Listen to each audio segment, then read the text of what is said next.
Alright, what's going on, guys? So, in Call of Duty Zombies history, we have had a ton of new maps, and with each of those maps, we have generally been given a new special mini-boss enemy as well, and they honestly play a pretty fundamental role in the map, and today, we are going to be looking back at the entire history of Call of Duty Zombies and ranking the top 10 worst mini-bosses we've ever seen. My basic parameters for judging these mini-bosses is how well they flow in-game and how their basic design is. If there's anything like super flawed I can point out, then it's probably going to be on this list. Now, if you guys enjoyed today's video and would like to see a top 10 best enemies video, then make sure to give this video a thumbs up and subscribe if you are new to the channel, of course. At this point, we are now on our way to 500,000 subscribers, and that is absolutely insane. So make sure to stick around to the end of the video as well, as I have some very important announcements for you guys, but we're going to save that for a little bit later. Also, let me know in the comment section which mini boss in Call of Duty Zombies has been your least favorite of all time. I would love to know your opinions, but without further ado, guys, let's get into this list. Now, coming today at the number 10 spot,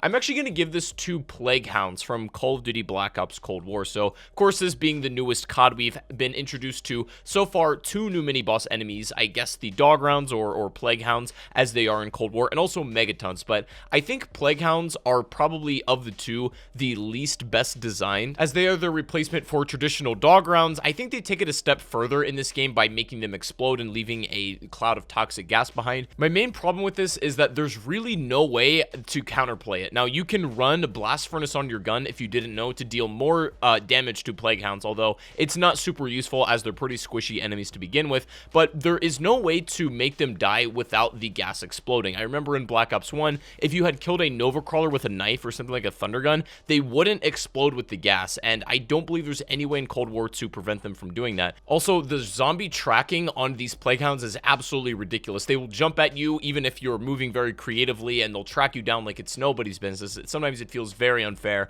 but other than that, that's pretty much all my grievances with Plague Hounds. There's not too much to really complain about there. That's why I have to put them at the number 10 spot, because there's nothing like super wrong with them. They're just kind of mildly annoying. So we're gonna see if there's any other versions of dogs that come in with Cold War for the rest of the season, but so far Plague Hounds are an interesting idea, but they're definitely not my favorite. But moving on and coming in today at our number 9 spot, still on just the mildly annoying category, we have Jumping Jacks from Die Rise. Now, on paper, I actually think these enemies would be pretty interesting. They're basically juiced up Nova Crawlers from the previous game, which would be Black Ops 1 in this case, and they essentially can traverse the map. They can jump on walls. They're incredibly evasive, and the reward is that if you don't miss a bullet, you will be awarded a free perk. So most players just generally tend to knife or lay down a trample steam buildable to kill all these without shooting their weapon. I get what they're going for on paper, but just in practice, it feels really annoying to try to go for the free perk. Whenever you force a player to not use their weapon or like the main thing they've been working on the entire game and just to use something super weak to kind of slug through the round,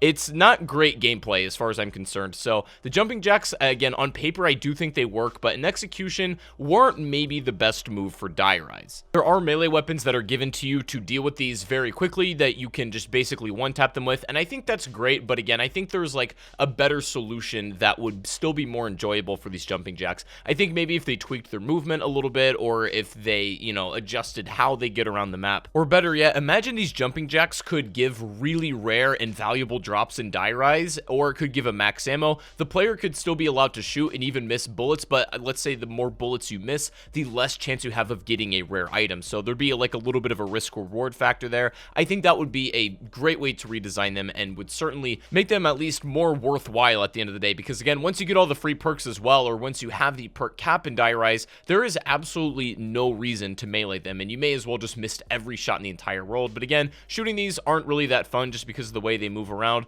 Not a terribly designed boss enemy, but definitely one on the more annoying side, I would say. Moving on, and the boss enemy coming in at our number 8 spot is going to be the Nosferatu from Dead of the Night. And some of you probably have no idea what I'm talking about or referencing. These are essentially little vampires or like little creatures that move faster than regular zombies. They are slightly shorter, so they're not going to be at the headshot level that you're used to shooting regular zombies at. But the worst part about these guys is when they hit you, they delay your health regeneration by a good few seconds. Now, There is also a red Nosferatu, which I believe like latches onto you and takes away health, which is incredibly annoying as well. But just the fact that you cannot regenerate health after one of these have hit you is just one of the biggest turnoffs of this map. They're not a particularly difficult enemy to deal with because they're pretty vulnerable when separated from the regular pack of typical zombies. But if you let them get a little bit out of hand, especially in high rounds when more and more of them stack up, it feels a lot like the EMZs and exo zombies that would disable your movement, and in high rounds there were so many that you pretty much just lost entire control of that game mechanic. And this isn't as bad to any degree, but it doesn't take away from the fact that they're not satisfying to kill, and they're really not fun to fight against either. And is not the only reason, but I would say is a strong component of why I don't really like playing Dead of the Night. Definitely one of my least favorite maps of all time, and the Nosferatu plays a pretty big role in it, so it's got to be one of the worst boss enemies we've seen in Call of Duty Zombies. But moving on and coming in at the number 7 spot, these are going to be the Valkyrie Drones from Black Ops 3. Now, I really sat here and thought about it for a while, and all in all, these enemies aren't too bad from a fundamental design perspective, but there are two flaws that I really think hurt these enemies and that make me personally not like them very much. The first one is, and it's definitely a lot more petty, I just don't like shooting robots when I'm playing zombies. It doesn't feel satisfying to kill AI machines, and I don't know, I don't think they fit the map's aesthetic or purpose very well. They feel very out of place in Avogadro, but besides that, with their actual design, the idea is they have these 3 arms that go around their body, and if you shoot off all the 3 arms, it's basically an insta-kill. But the problem is they go in for just like a death charge, and they explode on you if you actually shoot those off. To me, it would make more sense that if you shoot all the arms off, they instantly self-destruct and not charge you, versus if you just, put tons of bullets into the middle of them and don't go for the tactical arm removal, then they charge you. That, to me, it's just a little bit backwards, and I don't particularly like them as an enemy. One other thing is that they can spawn electrified zombies from the ground, and sometimes the Valkyries like to hide around the map and just spawn zombies, and you have absolutely no idea where the robot is itself and where to end the round, and you're just stuck fighting one zombie for like hours on end, and that's not great gameplay if you ask me. Avogadro, all in all, is a super high tier map in my opinion, but I think the mini boss enemies, or at least these ones, could be a little bit different or stronger in the sense of design that would elevate the map even higher. Not a horrible boss enemy, but definitely not intuitive. Now, moving on and coming in at our number 6 spot is another one on BO3. These are going to be the monkeys from Ascension. Now, technically, these were introduced in Black Ops 1 when Ascension was first introduced, and these boss enemies were pretty unique at the time. Nothing like this had ever been before seen. These don't really just go all aggressive and attack you. What they fundamentally do first is try to go after your perks, and specifically in BO3, this is more of a problem, as there are more ways to obtain perks rather than just doing the entire Easter egg like you did in BO1, but these things will, even if they just touch the perk machine, then you are not given the bonus at the end of the round of a free perk. This makes it nearly impossible for solo players to get the free perk, no matter how efficient you are at defending these things. I think it's not a perfect solution, but something that could be interesting is when the pods land dropping off the monkeys, depending on the color of the stream of the wind behind it, or even the color of the pod itself, could be the color of the perk that they go after, so you at least has some sort of indicator of where the monkeys are going to go and where they're going to be. These guys also increase in health, unlike many other mini boss enemies, as the rounds go on. So if you have a regular gun in really, really high rounds, it's not going to kill these small little enemies. You're going to need something like a ray gun, and sometimes that doesn't even do the trick. You will need a thunder gun to kill these, and they're just it's nearly impossible to deal with solo. Co-op, they're not too bad, and it's more just like a break in the action than anything. Playing Black Ops 3, a good strategy is to pop a nuke at the beginning of the monkey round, grab it, and then all the monkeys should die, and that seems to work out pretty well, although in BO1 there was really no fail-safe solution that you could implement that way. This is specifically a benefit that you can do in BO3. I felt like with the release of Chronicles, they definitely had an opportunity to rework the monkeys as opposed to the Black Ops 1 version to be more suitable for this game and also for solo players, but they pretty much just got re-implemented into the game as is, so they're not some of my favorite. But moving on and coming in next on our list, we have the Ice Catalyst, which is one of the 4 main mini boss enemies that was featured in basically every zombies map in Black Ops 4. Now, these ones are particularly annoying because as the player is not targeted right away from these guys, they tend to avoid you actively, and they'll just go after the rest of the horde and then essentially buff them up. A zombie that has been buffed by the Ice Catalyst has 3 times the amount of its normal health and deals, I believe, 75 45 damage instead of 50 per hit. And the counterplay to this is ice catalysts are weak to the deadwire effect. So all of the 4 elementals in Black Ops 4 are weak to one specific elemental upgrade when you go and pack-a-punch. And looking at it now, this is something Cold War has done really right, because in BO4, to deal with the absolute onslaught of all 4 enemy types, you would need to have all 4 weapons with a specific alternate ammo type to deal with them all as effectively as you could. And in Cold War, we have a similar thing where dogs are weak to blast furnace and megatons are weak to frost blast and also deadwire. That means even as a solo player, you can have 2 separate guns with different ammo types that can effectively deal with all of the mini bosses in game, instead of being forced to have only 2 at your disposal and then having to deal with the other 2 just in a non-optimal fashion. Black Ops Cold War did it really well in that regard. BO4, I think, missed the mark a little bit. Most of the catalysts are pretty much fine for the game balance, but the ice one really gets under my skin, if I'm being honest with you. But getting away from that, coming in at our number 4 spot is going to be the classic Spaceman from Moon. A lot of us were introduced to this guy on Black Ops 1 Moon, where he would wear one of the gamer tags of somebody on your friends list, and it was always like a really cool thing to see. Since then, Moon has been re-implemented in BO3. The Spaceman has also returned, and pretty much the exact same way, has not been reworked very much, but there is so much wrong with this boss enemy that it kind of pains me. Moon is already one of the worst laid out maps in Zombies history. The flow of the map is not very well put together at all, and the astronaut only serves to exacerbate that problem. You can't really hear when he's coming. He has this radio chatter that is so incredibly low, you have to really be listening, and with all the other game sound and zombie noises going on, there's pretty much no chance that you're going to detect him coming around a corner. Now, if the Spaceman happens to grab you, you do have a couple of seconds of a grace period to shoot him and get him off you. However, if he does manage to hit you, you will lose a perk and be teleported somewhere randomly. He also gets stronger with the round, so he becomes a bit of a bullet sponge if you don't have an alternate ammo type to deal with him.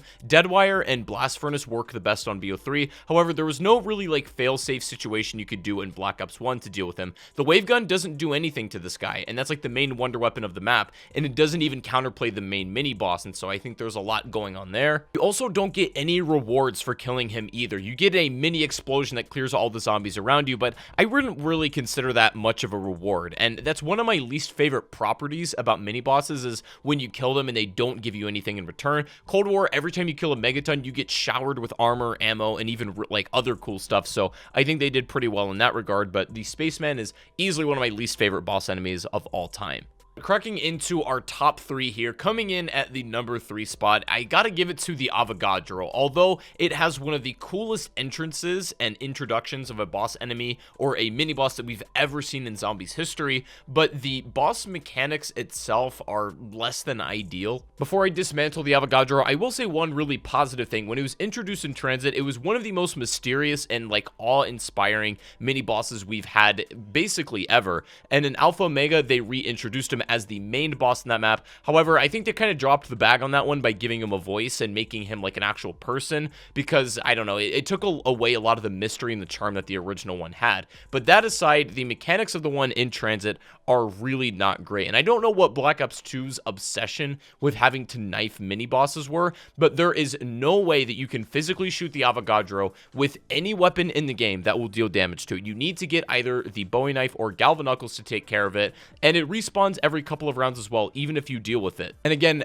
very similar to a lot of other bosses on this list, it also does not give you any bonus whatsoever for taking this out. No drop, no max ammo, no free perk, anything. You just simply get him out of the map and then you go on about your day. That's one of the most unsatisfying things that can happen, and also really doesn't have a lot of variety to his attacks. He just floats around and shoots a beam of electricity at you, and so there's really kind of underwhelming just as a whole, not only in terms of the fight itself, but also what the enemy could potentially be capable of. It'd be sick if he could like knock out power in some areas and, you know, overload things with electricity or influence the bus at all, but none of that is really present in Transit. He kind of just shows up at its own whim, and then you got to take care of it as he comes along. But moving on and coming in at our number 2 spot, we have the Thrasher from Zetsubo no Shima. And again, not a huge fan of this map in general, but the mini boss certainly doesn't do it any favors. The Thrasher is albeit pretty unique, but it's like the king of inconsistency consistency. And for those of you who have played the map yourselves, I think you'll know exactly what I'm talking about. It's like sometimes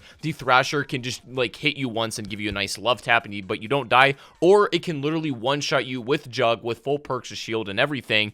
And it also can teleport, pop up out of nowhere. You'll notice that it has 3 orange bubbles on its body that are weak spots if you target them and shoot it. But as some of you who may have played the game, you'll notice that like sometimes it feels like it works and they die quickly, and other times it feels just like an absolute bullet sponge, or that even those places are armored. One of the cool things about the Thrasher though in co-op is if somebody goes down, a Thrasher can actually pick them up and then you carry that downed player inside their body. And it's like a really interesting mechanic, but you only get to take advantage of that or even see it in co-op. But just like I'm not a big fan of the Thrasher's hit mechanics, and that's pretty much the fundamental core of what turns me off to this enemy. And surprise, surprise, the cycle repeats itself yet again. The pattern continues. You don't get any sort of helpful drops by killing the Thrasher ever. It doesn't matter what you do, it doesn't matter how you take it out or how efficient you are, you will not get rewarded for taking out these enemies. And sometimes you can have multiple of them spawned in at once, and that is just absolutely no fun. Not a huge fan of this Thrasher, and easily one of the weakest boss enemies as far as its overall design in Call of Duty Zombies history. But moving on, I want to give an honorable mention before we get to our #1 spot, and those are going to be the Furies from BO3. I believe these enemies were only ever featured on Revelations, and they're like corrupted Nova crawlers that can teleport, and that is easily the most busted mechanic of these things. When they're actually close to you, their slaps don't do that much damage, and they're pretty easy to deal with, even though they do increase health as the rounds goes on. But it's when you have a lot of them at once and they're all teleporting, because it doesn't matter. It literally doesn't matter how creatively you move or how well you read when they're going to teleport to get out of the way. You pretty much will always get hit no matter what. In fact, if you're playing this first room with classic guns only, your game will only end because there are too many Furies to deal with. Having really good movement will only save you for about 2 seconds before they all teleport and just instantly down you. Like, if that was tuned a little bit and was toned down, I think I'd like these enemies a lot more, but I'm really not a big fan at all. But coming in at the #1 spot, guys, as much as it pains me to say it, it's gotta be George Romero from Call of the Dead. With all due respect to the actual person, of course, I think the implementation of George in Call of the Dead was definitely less than optimal. The thing with Call of the Dead, if you've never played it, is there is basically no way to camp on this map, which is one of the best, strategies that a lot of players use in zombies, which is fine. It forces you to move around a lot, as George is always following you around. So that keeps it interesting on paper. George has 250,000 health, and that has a multiplier per how many people are in your game. So potentially up to 1 million if you're playing with 4 people, and that is an absolute bullet sponge. But again, that's not the mechanic I have a problem with. The main issue with George is that he never actually goes away, no matter what you do. I really think that once you deal with George maybe 2 or 3 times in game, or even do the Easter egg for that matter, you can make George go away for the rest of the match, and then maybe there's a mechanic that can allow you to respawn him voluntarily. That way, if you want to get a free perk, or if you want to get the Wonder Waff or something from doing the Easter egg and then getting that free drop, you can go ahead and do that, and you can deal with George, but you're not forced to always have him in the map at all periods of time. I think that is probably the fatal flaw in the design of this character, and it's a shame too, because I definitely think George could have been one of the best designed mini bosses if implemented a slightly different way into Call of the Dead, or really any other map. The mechanic of the just boss that follows you around is pretty interesting in and of itself, and I don't think they did a terrible job on George Romero, but it retrospectively could have been way better. Of course, the implementation of the mini boss of George Romero was very experimental at the time during Black Ops 1, and I can appreciate the risk. I can appreciate them trying to innovate along with this one, but they definitely missed the mark on what it could have been. Also easy to look back at it now and all these years later pick apart all of the little flaws and faults that it had as a mini boss mechanic, but that doesn't really do us any good, and I still respect them for trying that back in Black Ops 1. Even if it didn't land completely, it was an interesting idea. But anyways, guys, that is going to be my list of the top 10 worst mini-boss enemies in Call of Duty Zombies history. What did you think of my list? Do you agree? Do you disagree? And also, if you enjoyed the video, make sure to give it a thumbs up. If you would like to see me rank the best mini-boss enemies, or even the worst regular, actual main bosses, then let me know in the comment section if you would like to see that video. But anyways, guys, also make sure to subscribe if you are brand new to the channel. And I do stream zombies nearly every day over on Twitch. I'm going to be streaming right now. And I'm also going to be hunting Firebase as soon as that map drops. So if you'd like to come and join in on the Easter egg hunt, then that is the place to be following. But anyways, guys, hope you all have a great rest of your day. I want to thank you all so much for watching once again, and I will see you all on the next stream or the next video. Take it easy. I gotta go, and peace out.